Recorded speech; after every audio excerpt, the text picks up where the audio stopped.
Hello, my name is Siddhant and welcome to Constructing Tomorrow, where the aim is to help young professionals like me learn and grow in this ever evolving construction industry.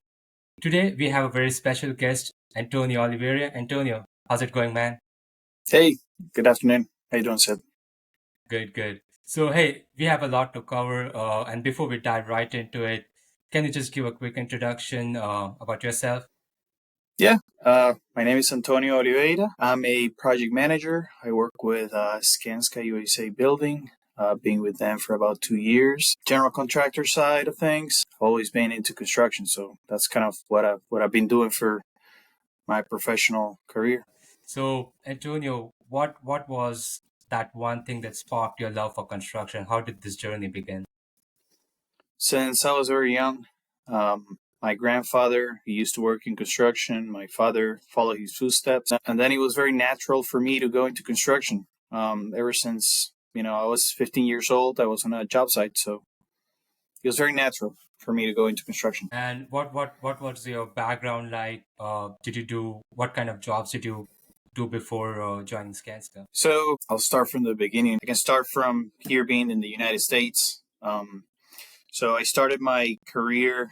I actually did an internship while I was going into my bachelor's for civil engineering at Florida International University.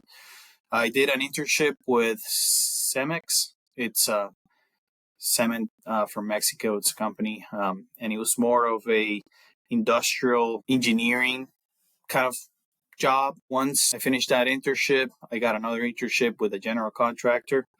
It's called, their name is Moss and Associates. I started on their pre-construction department there for about 8 months. Once I graduated as a civil engineer, they hired me full time, and I always knew I wanted to go be in the field. I didn't really like to be in the office, so I asked the senior project manager at the time, who was a friend of mine, to see if he could pick me up to go to a job site. He agreed. He said yes. He gave me the opportunity. At that time, I would say I wasn't even my accent wasn't as polished Mhm. as polished as it is now. But it was a tough start for me because it was just I was coming into a new country and trying to join people that has been established here for many years. It was a tough start for me, I would say. But yeah, I went in as a project engineer. It was a beautiful project, two towers, 171 high end residential apartments. It was a big development. I was with them for about 3 years in that project, from start to finish. I saw the whole thing from when they were doing soil mixing operation, pile installation, all the way up to turning over a key to an owner for their unit, punching out that unit, making sure they accept everything, and yeah, from start to finish on that project. When the project was finishing, a company called me. It was a developer, that position that kind of came available. I went for an interview.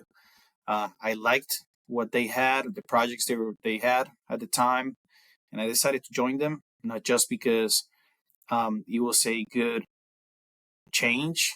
I could see the other side. At that point, I was with a GC for almost 4 years, and I wanted to see how the developer side of things was. Another thing I forgot to mention, I got promoted there from project engineer to senior project engineer at that project, and then when I went into the developer, they promoted me to assistant project manager. So I started with a developer on a project called River Landing. Huge project. 560 rental apartments, two big towers, 40 to 50 commercial spaces. And what they had me do in there was basically do the tenant build outs. I did about 15 or 16 of those tenant build outs, and I was kind of like the head guy for the build outs of those tenants, basically taking from a shell space to a point where, between the owner and the tenant, agree to, okay, you have to give me this type of flooring, you have to give me this type of AC units, and there's certain things that the tenants expect the owner of the building to provide. So I was in charge of doing those things. I also kind of helped build out the amenities spaces for the two towers. We did the lobbies of the towers as well, of the residential towers. Once, while I was in that project, they moved me. They asked me if I could help. They had a project in Philadelphia, W and an Element Hotel. At that time, I believe the senior project manager was kind of struggling, and I think they had lost somebody. So I was flying every week from Monday through Thursday for about, I think it was 3 months. I did that. Wow. I was going from South Florida to Philadelphia, jumping in on a plane on a Monday, coming back on a Thursday very, very late. And then Friday, I would kind of work from home kind of thing. In that short period of time, what I did was I signed up a general contractor to build two, the spa and a restaurant.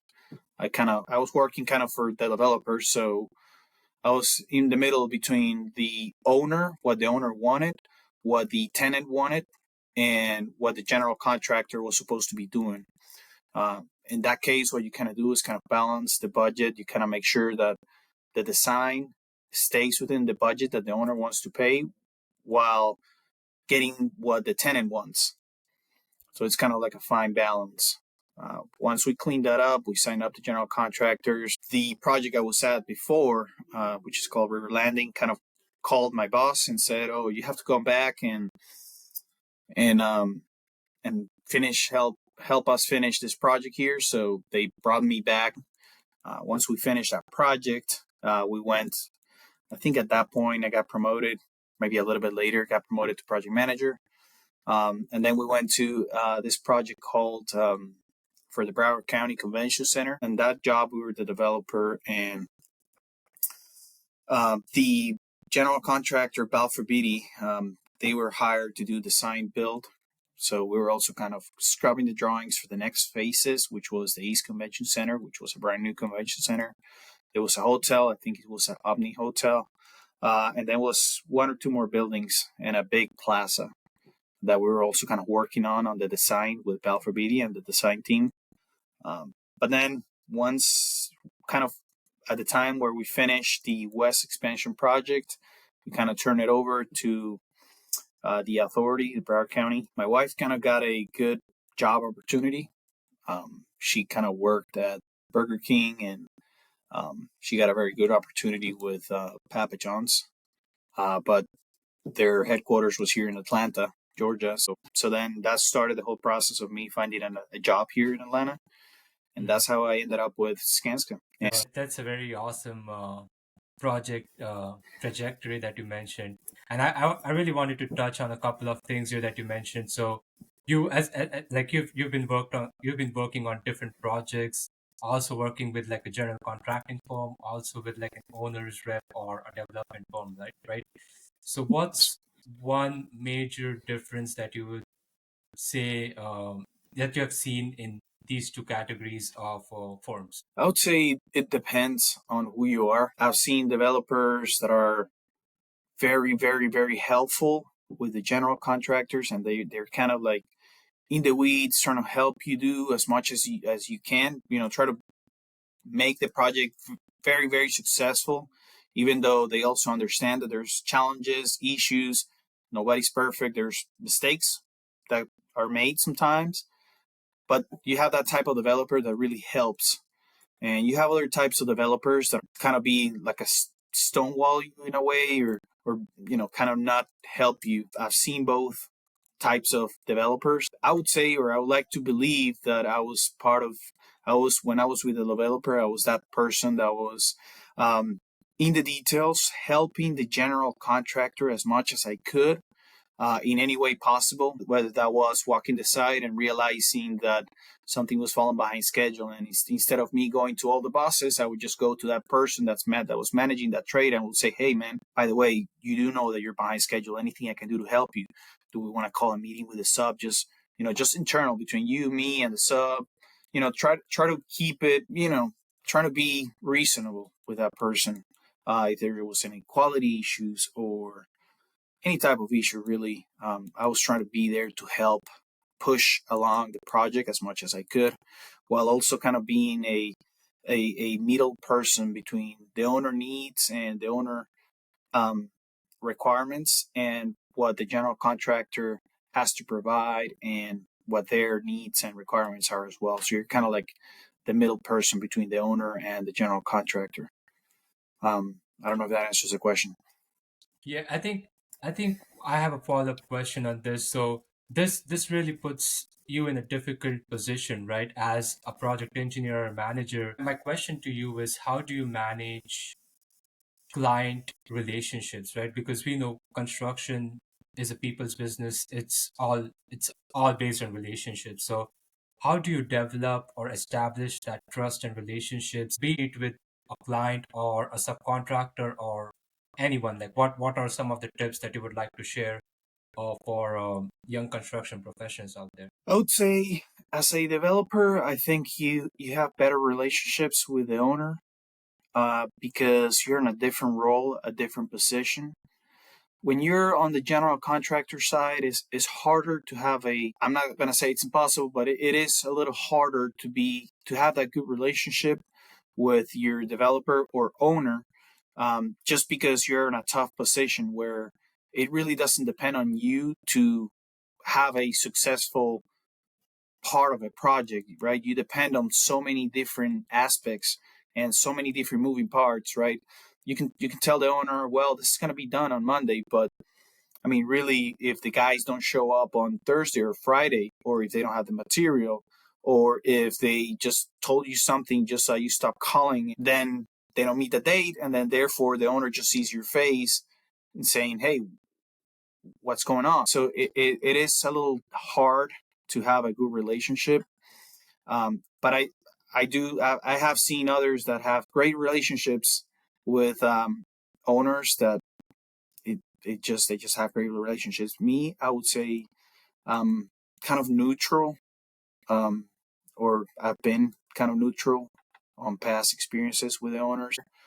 I would say for me, I think my work speaks for myself. That's how I see it. I like to deliver results, and I do the best I can to deliver results for the owner, and I hope they see that. Hmm. Talking about delivering results, right? So as a project manager, you're managing a lot of subcontractors every day. I wanted to talk to you about time management, and I personally struggle with this. Just managing a lot of tasks and also prioritizing which ones to do first, right?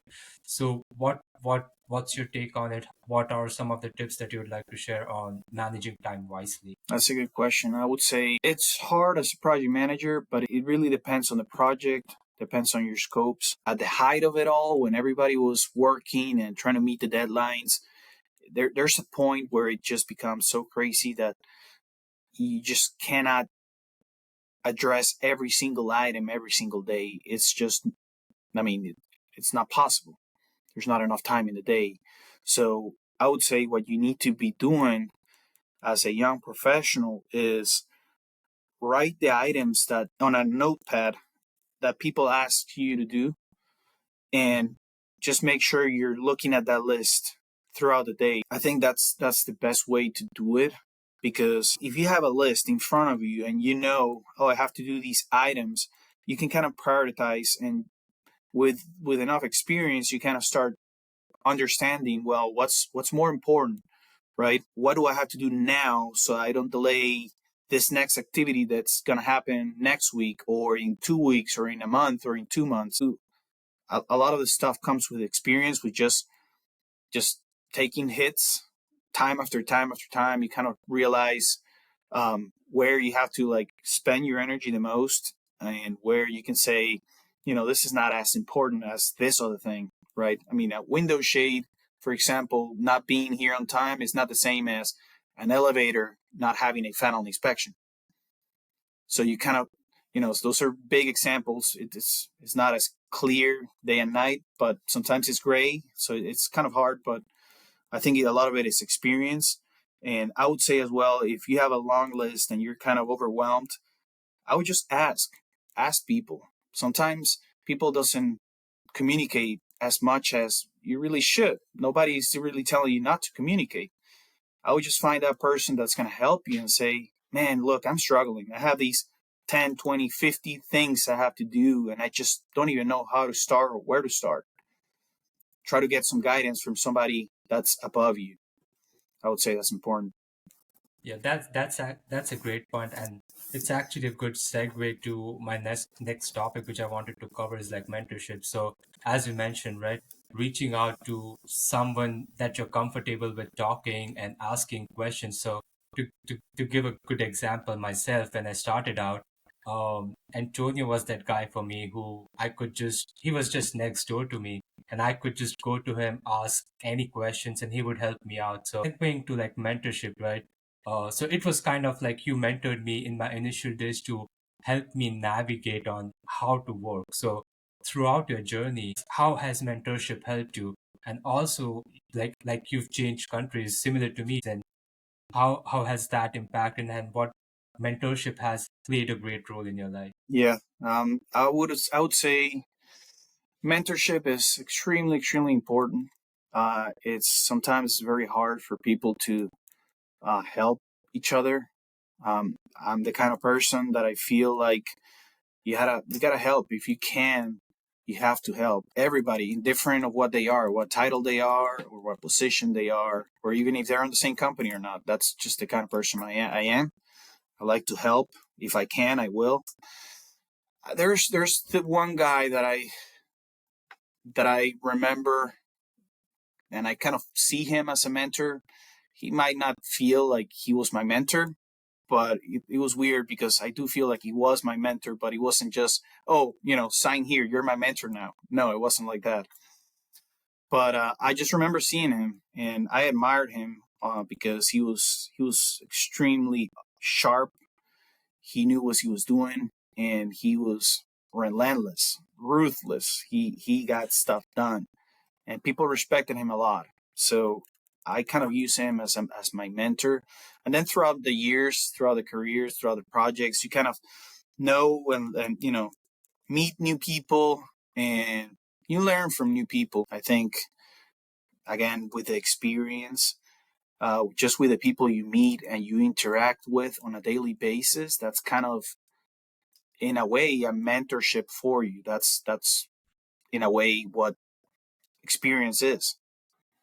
You get experience by dealing with other people and interacting with other people and learning the good and the bad, right? Making sure that you don't do the bad, making sure you get the good stuff, and you go from there. But yeah, I would say mentorship is extremely important. You have to find somebody that you admire and that is doing the right thing, and that you see that he's doing the right thing, and you see that it produces uh, results. You should you know see what that person's doing, and see how they do it, and kind of see how you can accommodate that into your own style. I would never say, just act like that person. No, never. You have to be you, but taking the positive, and you're learn experiences from others as well. It's important.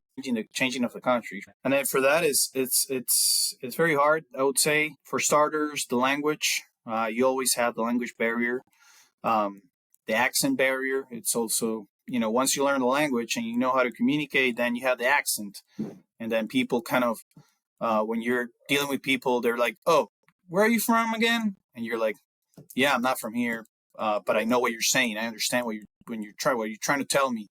Yeah. It's a little hard. It's tough. Um, Being an immigrant, I would say my grandfather was also an immigrant. He at my country in Venezuela, South America, which is where I'm from. So I come from an immigrant family. I would say it's hard sometimes because you kind of there's a lot to that. I would just say it's hard, but if you have your goals straight and you know what you want to do, you just have to work through it, and it's possible. You can do it. You can be Yeah. successful. Yeah, I completely resonate with that, Antonio. One question that I had was, what would you tell a young Antonio, like just starting Hmm. out in the industry? Like, what's one advice that you would give him? No, easy. Buy Bitcoin. Absolutely. Just buy $100 of Bitcoin. That's what I would do. Okay, I mean it's been a good conversation, and before we wrap up, I would like to end out this session just one tip for upcoming young professionals, students that could benefit them? I would say before you start in any path, right, whether it is construction or any path, you have to be clear in what you want to do, because there are days that it's just extremely hard to, wake up and go to work. There are days where you're like, you want to quit with every single fiber of your body. If you're not committed, if you do not like what you do, it's extremely hard to follow through and finish, which is, I believe, the most important thing. Finish something, right? Get to the top. So I would say make your choice wisely on the path that you're going to take. If construction is your thing, then you have to be committed, not just for the good things, but also for the bad things, the stuff that you have to sacrifice as well. Awesome. Love the advice, Antonio. Hey, thanks for taking our time to do this. Really means a lot to me.